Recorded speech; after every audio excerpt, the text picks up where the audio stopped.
We're going to finish our work on solving quadratic equations. We left off at the quadratic formula on the last video, so we're going to pick up here. We're going to use the quadratic formula to solve these quadratic equations. The beauty part about using the quadratic formula is that you don't have to worry about your lead coefficient being 1. You don't have to worry about manipulating anything.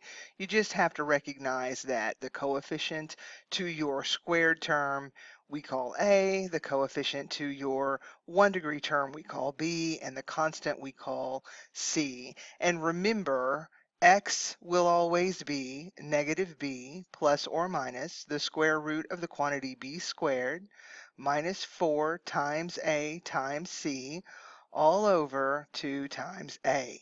That's all we need to know in order to be able to find the solutions that make this a true statement, that solve that quadratic equation. So we are going to plug A, B, and C into the quadratic formula.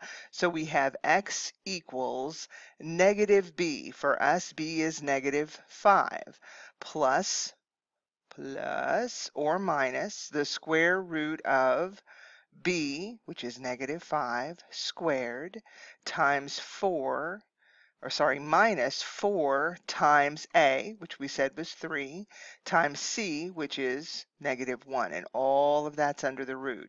And all of that is in the numerator with 2 times a being in the denominator. So we can clean this up. A negative 5 is a 5, plus or minus. We have the square root of 25 minus 4 times 3 times negative 1 is a plus 12 all over 6. So we can just do some algebra. Go ahead and clean that up. I'll come over here and do that. X equals 5 plus or minus the square root. 25 and 12 is 37 all over 6. All right, so not difficult. We can see that the quadratic formula is brilliant. It's absolutely what we need to get our answer. No problem whatsoever.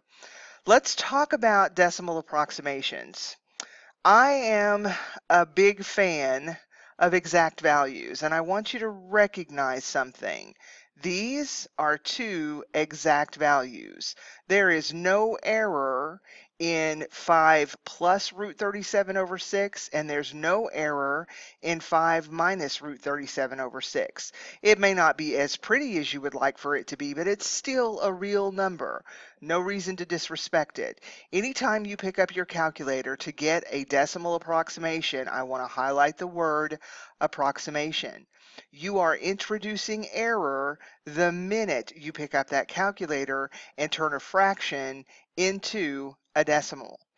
It depends on how many decimal places you want to show as how much error you're introducing.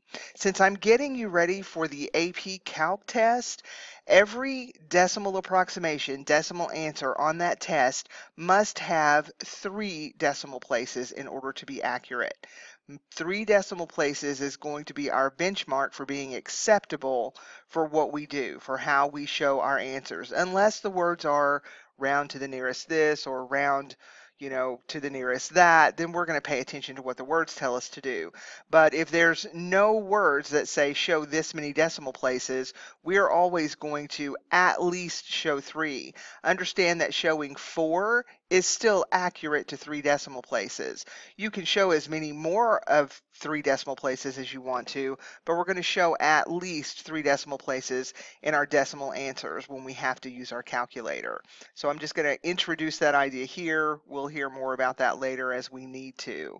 But you don't have to turn something beautiful and exact into an approximation. I want you to understand you're introducing error every time that you do that. So let's try really hard not to introduce error. Okay, let's continue on here. So here is the next one. The B had a coefficient A equals 4, B equals 12, C equals 9, and you can see we have just Plug those in there, cleaned those up. Turns out what's under the root sign is 0. So we have negative 12/8, which reduces to negative 3/2. There's only one solution for that quadratic equation, and that is the one solution of x equals negative 3/2. Here, for the quadratic equation in example C, a was 1, B was 2, C was 2. So again, we've plugged in negative B plus or minus the square roots of the quantity B squared minus 4 times A times C. Well, times 1 is times 1. We usually don't show that.